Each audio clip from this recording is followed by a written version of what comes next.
Hello everybody, welcome back to the program. I'm the Loaded Satchel, and today I'll be reviewing Pacific Rim, the video game. I'm just gonna start off by saying that I love the movie.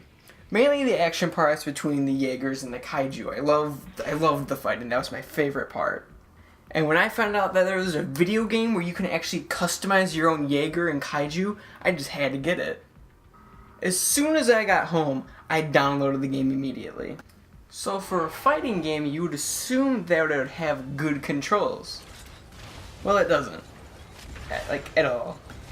And on top of that, the tutorial that it gives you, you're thrown directly into a fight, and the screen is just flashing the prompts. You barely have any time to learn the actual controls when the AI is just hammering on you the entire time.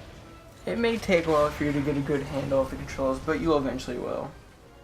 Once you've completed the tutorial, you'll be able to do 12 campaign missions, or normal missions as the game calls it, and then after you've completed those, you can do 12 survival missions. Enough about the missions, we want to know about the customization. We want to know what we can actually do with our Kaiju and Jaegers. Well, you can only customize a Jaeger. Not really a Kaiju, you can only level up their specific skills and abilities. But with the Jaegers, you can swap out different body parts to have your own cool, creative looking Jaeger. Oh, you want to add colors, textures, or patterns to your Jaeger? Extra $5. That's right, you have to pay an extra $5 just to put paint on a giant robot. Or a simple pattern that might not even look good on the actual robot. Like the resolution might look not as good as you thought it did on the customization screen. And you can only play as 2 different Kaijus. You only start off with 2. You want an additional 4 more? You have to pay $4 for each of those Kaijus. Also, the game only has built in with 2 stages. You want to get some more stages? You have to pay $4 for 2 more stages, $4 for 2 more stages. I'm not saying it's wrong to have DLC. I'm saying that it's wrong to be charging people an extra $5 for a $10 game just to put color on their Jaegers.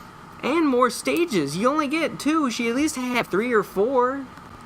Now, the multiplayer is a nice redeeming factor because as soon as you start, you're asked to join one of 3 factions, the Talon Fist, the Militia Brotherhood, or the Guardian Corps. And each of these factions has their own different reward systems, like the Talon Fist gets you extra EXP for winning, which is basically the money, Guardian Corps gives you better abilities, and the Militia Brotherhood gives you better power-ups.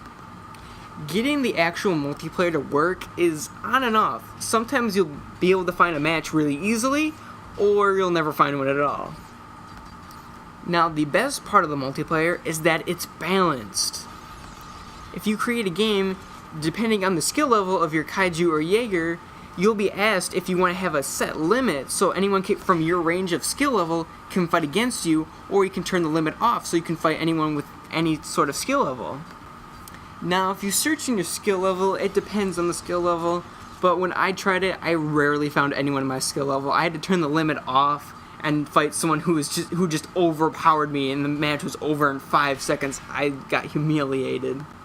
Now, the overall game is really fun. It's really fun to be in a giant robot and punch a giant monster in the face, or be the monster and fight another monster, be a monster and fight another Jaeger, and so on and so on. But the DLC is what turns me away.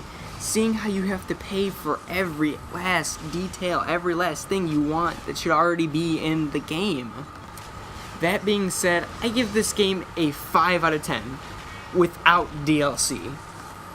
Now, with the DLC, I give this game a 6.5 out of 10. So that's the end of the review. Hope you enjoyed, and I'll see you guys on the next review.